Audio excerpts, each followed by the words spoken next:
Good morning class 6। आज हम हिंदी व्याकरण के अंदर रचनात्मक लेखन पढ़ने जा रहे हैं। इसके अंदर हम हर एक लेखन कौन कौन से होते हैं उसके बारे में आज हम पढ़ेंगे। तो सबसे पहले मैं आपको बताती हूँ, ये चैप्टर ग्रामर का पार्ट नंबर 19 है। मैं इसे इसलिए पढ़ा रही हूँ क्योंकि आपके एग्ज़ाम में अब पत्र और लेखन आएंगे, इसलिए मैं आपको ये पहले से बताने की कोशिश करूँ। इसलिए मैं आपके पार्ट का पिछला हिस्सा यानी पहले आखिरी जो हिस्सा है उसको पढ़ाने की कोशिश करूँ, ये इम्पोर्टेंट है। तो बच्चों में बहुत कल्पना शक्ति होती है, बच्चों में बहुत कल्पना शक्ति होती है। वे अपनी कल्पना से अनेक विचित्र बातें सोचते रहते हैं। जो बच्चे होते हैं उनमें कल्पना की जो शक्ति होती है बहुत ज़्यादा होती है। वो हमेशा कुछ ना कुछ कल्पना करते रहते हैं। होते हैं ना ऐसे बच्चे जो हमारे सामने कुछ भी बोलते हैं जो क्या होता है, असंभव होता है। हम सोचते रहते हैं कि ये क्या बोल रहा है। ऐसे ही बच्चों में बहुत सारी कल्पना होती है। उनकी इस कल्पना शक्ति की स्पष्ट अभिव्यक्ति के लिए कुछ ऐसी गतिविधि करवाई जाती है जिनमें भाषा का विकास हो और रुचि और से कार्य कर सके। कुछ इस प्रकार की गतिविधियां करवाई जाती जा सकती है। जैसे हम देखते हैं कि बच्चों के अंदर कोई भी कल्पना शक्ति होती है, उसको हम क्या करें, अच्छे रोल में लाने की कोशिश करें। यानी हम क्या करते हैं कि जो उसकी कल्पना है वो उसकी क्या बन जाए, एक अभिरुचि बन जाए, यानी उसका एक इंटरेस्ट बन जाए। तो उस इंटरेस्ट को बनाने के लिए हम उससे कुछ ना कुछ ऐसा कार्य करवाते रहना चाहिए जिससे क्या है, उसकी लेखन क्षमता भी बढ़ जाए और उसकी जो अभिरुचि है वो भी बढ़ जाए। तो इसलिए हमेशा क्या होता है, कविता लेखन यानी उससे कुछ ना कुछ कहानियाँ लिखवानी चाहिए, कोई कविता लिखवाना चाहिए, या उसके मन में जो भी मुद्दे आ रहे हैं वो उसको लिखवाना चाहिए, ताकि हमें पता चल जाए कि बच्चा आखिर में चाहता क्या है। निबंध जो भी होता है हम उसको इसीलिए लिखवाते हैं कि बच्चा आखिर किन मुद्दों पर क्या क्या कल्पना कर सकता है। तो सबसे पहले हम जो देख रहे हैं वो है कविता लेखन। कविता में अनकही बातें हैं जो विचार बन लेबद्ध होकर शब्दों में ढल जाती है, अर्थात मन में उठने वाले विचार, आदर्श प्रेरणाएं और उनके उपजा अनुभव की कविता ही रचना करते हैं। बच्चों को कुछ शब्दों चित्रों की सहायता से कविता लेखन करवाया जा सकता है। यानी कोई भी कविता हम तब लिख सकते हैं जब हमारे अंदर क्या होगा, नए विचार आएंगे, कोई नई कहानी का क्या होगा, विकास होगा, तो ही हम उसको क्या करते हैं, पढ़ते हैं या फिर लिखते हैं। तो इसीलिए हम कविता लिखते हैं ताकि जो नए विचार है वो लोगों के सामने आ जाए और बच्चे की जो भी क्षमता है उसे उभर कर सामने लाया जाए। जैसे ये कविता है मैथिली शरण गुप्त की। उन्होंने भी नई, जैसे मान लीजिए जो भी कवि हैं या कवित्रियाँ हैं, उन्होंने क्या करा था अपनी ज़िंदगी में, जो भी उनके मन में नए विचार आए थे, कल्पनाएं आई थी, उन्होंने कविता के थ्रू क्या करी थी, हमें संदेश देने का प्रयास किया था। तो हम भी हमारे बच्चों से अगर कविता लेखन करवाए तो शायद हो सकता है कि बच्चों के मन में जो भी नए विचार है वो लोगों तक पहुँच जाए। नर हो ना निराश मन को, कुछ कम करो कुछ काम करो, जग में रहकर कुछ नाम करो, ये जन्म हुआ इस किस अर्थ अहो, समझो इसमें ये व्यर्थ ना हो, कुछ तो उपयोग करो तन को, नर हो नर निराश ना करो मन को। यानी नर यानी यहाँ पर इंसान हो तो अपने मन को निराश मत करो। तो इन्होंने ये कविता लिखी है, यानी उन्होंने नर यानी इंसानों के लिए जो भी बात करी है वो यही कही है कि अगर तुम दुनिया में आए हो तो कुछ अच्छा काम करो। तुम्हारा जन्म किस लिए हुआ है, दुनिया में अच्छा काम करने के लिए हुआ है। समलो किस योग न चला जाए, कब व्यर्थ हुआ सदुपाय भला, समझो जग को ना नीरा सपना, पथ आप प्रस्तुत करो अपना, अखिलेश्वर में अवलंबन को, नर हो ना निराश करो मन को। यानी यहाँ पर जो कवि है वो यही कहना चाह रहे हैं कि संभलो और सुयोग करो, यानी संभल जाओ, जो आपका समय है उसमें आप उसका सदुपयोग करो। समझो जग को ना नीरा सपना, जग को क्या करना चाहिए, ना तो सपना समझना चाहिए। यानी ये नहीं कि हमें सब कुछ मिल जाए हमारे सामने आकर, हमें जो भी करना होगा वो अपने हाथ से करना पड़ेगा, वरना हम कुछ सोचकर नहीं कर सकते। जब तक हम कुछ काम नहीं करेंगे अपने हाथों से तब तक हम जिंदगी में कभी सफल नहीं हो सकते। जब प्राप्त तुम्हें तब तत्व यहाँ, फिर किया जा सकता है सत्व कहाँ, तुम स्वस्थ सत्व सुधा रसपान करो, उठ के अमरस विधान करो। दवरूप करो भव कानन को, नर हो न निराश करो मन को। निज गोरख का नित ज्ञान रहे, हम भी कुछ ये ध्यान रहे। मरणोत्तर गुंजित गान रहे, सब जाए अभी पर मान रहे। कुछ न हो न तजो निज साधन को, नर हो निराश करो मन को। ये कहा जो कविता है वो किसकी है? मैथिली शरण गुप्त की है। उन्होंने नर को क्या कहा है कि ज़िंदगी में आप आए हो तो कुछ अच्छा काम करो। तो ये जो कहा कविता है उसका एक ही संदेश है। इसमें ये नहीं कहा है कि कविता क्या कहना चाहिए, उसमें ये बताया है कि जो मैथिली शरण गुप्त थे उनके जो नए विचार थे, वो किन के लिए थे? नर के लिए थे, यानी इंसानों के लिए थे। तो उन्होंने इंसानों को क्या संदेश दिया है उसके बारे में इन्होंने बताया। तो हम भी अगर बच्चों से कविता लेखन करवाते हैं तो उस कविता के माध्यम से हम उनके जो विचार है उसके बारे में जान सकते हैं। आगे देखिए डायरी लेखन। डायरी लेखन हमने इससे पहले क्या पढ़ा था? कविता लेखन। अब हम डायरी लेखन पढ़ रहे हैं। डायरी लेखन को दैनंदिनी लेखन कहा जाए, लेखन कहते हैं, जिसमें हर दिन की प्रिय अप्रिय घटनाएं लिखी जाती है। व्यक्ति द्वारा लिखा गया एक व्यक्तिगत दस्तावेज होता है जिसमें अपनी भावनाओं, सोच, अनुभवों को अंकित करता है।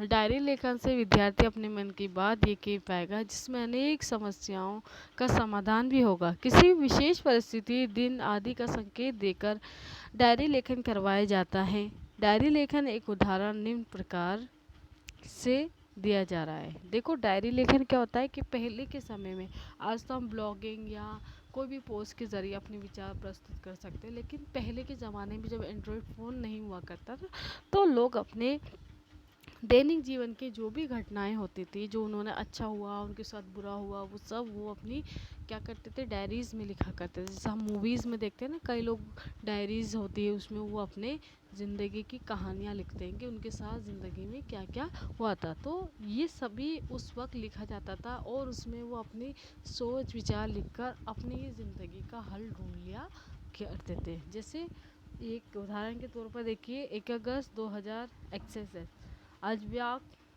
प्रतियोगिता में मुझे बहुत मज़ा आया। कल इतना डर लग रहा था कि कप ही छूट गई थी। घबराहट के मारे बार बार बोलती बंद हो रही थी। मेरे लिए पहला अवसर था जब मुझे मंच पर बोलना था। माँ पिताजी बार बार उत्साह बढ़ाए थे। स्कूल पहुँचते ही मित्रों ने ढांढस बढ़ाया और दीपिका जी से शुभकामनाएं दी। मैं मन ही मन बहुत भयभीत था। कभी भगवान से प्रार्थना करती तो कभी अपने विषय के सामग्री के पन्ने पलटती। तभी सुबोध ने कहा, मैं एक बार सुना दूँ तो सुनाना भी अच्छा रहा। मेरा नाम पुकारा गया तो एक बार तो मैंने अपना नाम नहीं सुना ही नहीं। उठकर खड़ी हुई तो चला ही नहीं जा रहा था।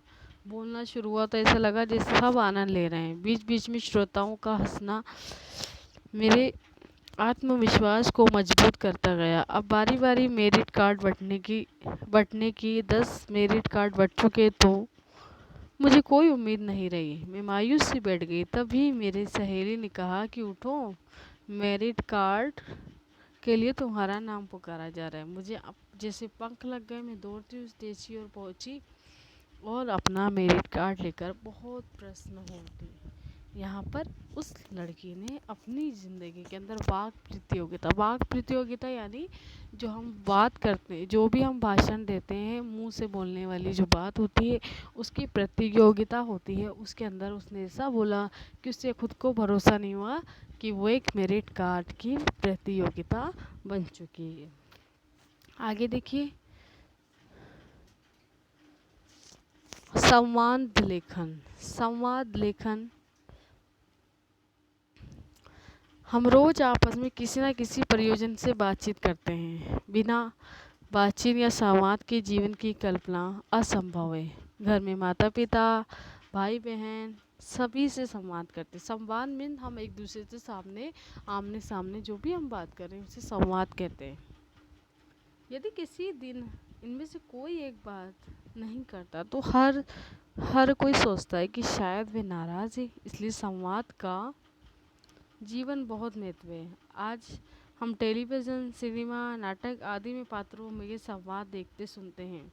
संवाद का संबंध साहित्यिक विधाओं से भी है। नाटक तो है पूरी संवाद। कोई भी कहानी, उपन्यास, स्मृति लेख आदि संवाद के कारण ही मूर्त रूप पाई जाती है। किसी विषय पर दो या दो से अधिक व्यक्तियों द्वारा आपस में भावी विचारों का आदान प्रदान की प्रक्रिया संवाद कहलाती है। संवाद को लिखना एक कला होती है। संवाद मतलब हम आपस में एक दूसरे के सामने बैठकर कोई बात कर रहे हैं, ज़रूरी नहीं हम सामने हो, फ़ोन पे भी हम संवाद करते हैं, यानी कोई भी ऐसी बात जो हम अपने अलावा दूसरों से कर रहे हैं, अपने विचार प्रकट कर रहे हैं, हमारी भावों को प्रकट कर रहे हैं, वो संवाद कहलाते हैं। अब देखिए संवाद के उदाहरण देख लीजिए।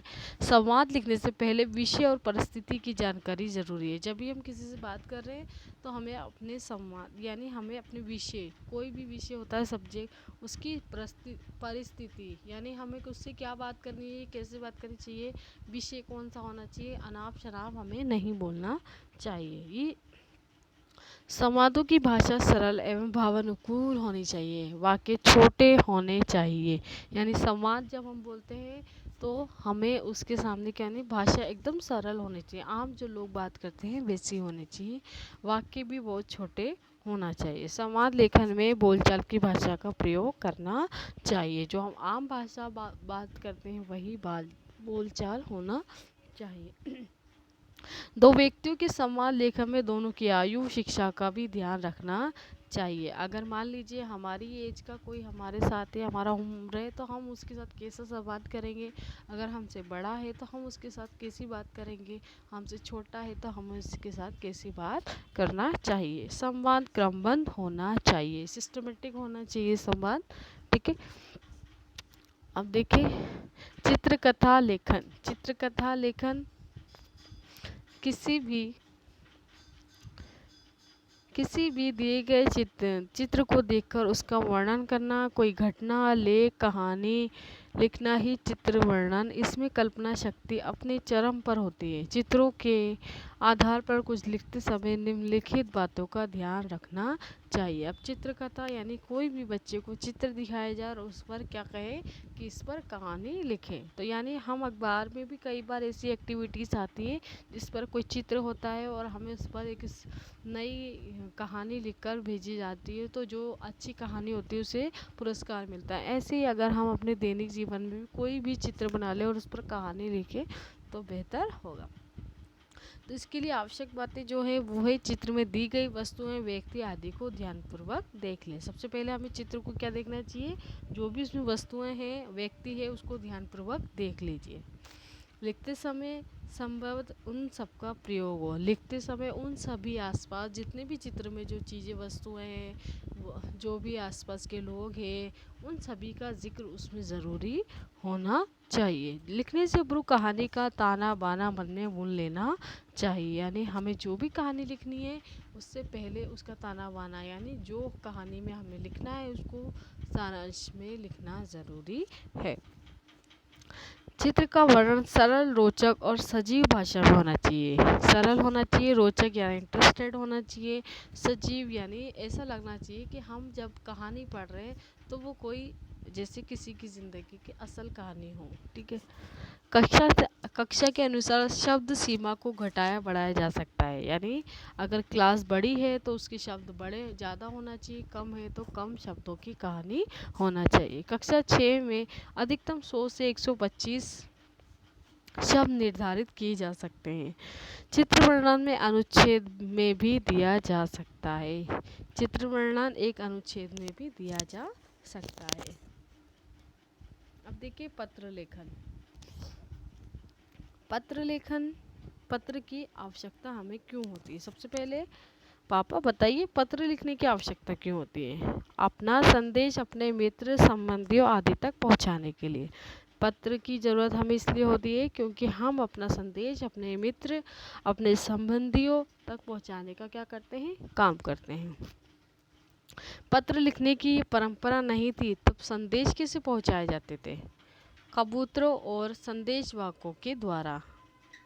जब पत्र लिखने की परंपरा नहीं थी तो लोग कैसे संदेश पहुंचाते थे, कबूतरों और जो भी संदेश वाहक होते थे जो संदेश पहुंचाने का काम करते थे उनके द्वारा ही संदेश पहुंचाया जाता था। आजकल संदेश किन किन माध्यमों से भेजे जाते हैं। आजकल हम संदेश जो मैसेज होते हैं किन के माध्यम से भेजते हैं, टेलीफोन, ईमेल, एसएमएस के द्वारा। ये बताइए कि इतने आधुनिक साधनों के होते हुए भी आज भी पत्रों के का प्रचलन क्यों है? पत्र अमीर गरीब हर वर्ग के व्यक्ति द्वारा प्रयुक्त होने वाला सबसे सस्ता और सरल माध्यम है। यही नहीं, हम जितने विस्तार से कम खर्च में अपनी बात किसी दूसरे तक पहुंचा सकते हैं, उनकी किसी अन्य माध्यम से नहीं पहुंचा सकते। हर एक की पहुंच में कंप्यूटर नहीं है, मोबाइल फ़ोन भी नहीं है, अतः अपनेपन प्रेम की द, को दर्शाता पत्र ही सर्वोत्तम साधन है। यानी जो ज़रूरी नहीं है कि हमें फ़ोन के माध्यम से भी जाएं या कंप्यूटर के माध्यम से। अगर हम किसी को कुछ लिख कर देते हैं तो वो उसके लिए क्या होता है, प्रेम दर्शाने या अपनेपन दर्शाने का एक भाव ही होता है। पत्र लेखन विधि। पत्र लिखते समय कुछ बातों को ध्यान में रखना बहुत ज़रूरी है। पहले है, पत्र साफ तथा स्पष्ट रूप में हो। पत्र हमेशा साफ और स्पष्ट यानी एकदम सही भाषा में होना चाहिए। कहने का अर्थ ये है कि विषय की प्रस्तुति स्पष्ट हो, यानी जो हम बताना चाह रहे हैं सामने वाले को, उसकी प्रस्तुति स्पष्ट होनी चाहिए, साफ होना चाहिए। भाषा सरल हो, वाक्य छोटे हो, 2-3 अनुच्छेद हो, शब्द सीमा अधिकतम 150 तक हो। संबोधन, अभिवादन आदि का ध्यान रखा जाना चाहिए। पत्र पर भेजने वाले का नाम, पता, तिथि अवश्य होना चाहिए। पत्र के अंग में क्या होता है, प्रारंभ है। अंग देखिए, सबसे पहला प्रारंभ में पते के अभिवादन तक, पते से अभिवादन तक। फिर है मध्यम, मूल विषय की प्रस्तुति, यानी जो बात हम कहना चाह रहे हैं उसका प्रस्तुतिकरण यानी प्रेजेंटेशन अच्छा होना चाहिए। अंत में धन्यवाद या प्रेषक का नाम पे पता, यानी प्रेषक जिसको हम पत्र दे रहे हैं उसका नाम और पता यहाँ पर होना चाहिए। अब देखिए, पत्र के रूप में आधार पर संबोधन, अभिवादन तथा समापन। जिसमें लिखा हो छोटों को, उसमें हमें संबोधन कैसे करना चाहिए, प्रिय चिरंजीवी, चिरंजीवन, आयुष्मान, छोटों को लिए होता है। अभिवादन, बहुत बहुत स्नेह, सुखी रहो, प्रसन्न रहो, शुभ आशीर्वाद। बड़ों के लिए आदरणीय, पूजनीय, माननीय, श्रद्धेय। अभिवादन हमें कैसे करनी, साधारण प्रणाम या चरण स्पर्श। बराबर वालों के लिए मित्रवर, प्रिय, सप्रेम, नमस्ते, नमस्कार। अपरिचित को या व्यावसायिक पत्र में, यानी अपरिचित यानी जिसको हम जानते ही नहीं है, या व्यावसायिक यानी हम किसी काम के लिए किसी को पत्र लिख रहे हैं, तो इसके लिए होता है मान्यवर, महोदय, श्रीमान, माननीय। पर्याय नहीं होता है, ठीक है। समापन देखिए, छोटों के लिए शुभचिंता, शुभेच्छु, हितैषी या शुभाकांक्षी। आज्ञाकारी, आपका पुत्र, पुत्री, बहन, भाई आदि। तुम्हारा हितैषी, शुभालाषी आदि। पात्री, भेवदिया, विनीत आदि। अब देखिए, पत्र के भी 2 रूप होते हैं, एक तो होता है अनौपचारिक और होता है औपचारिक। अनौपचारिक पत्र किनके लिए लिखा जाता है,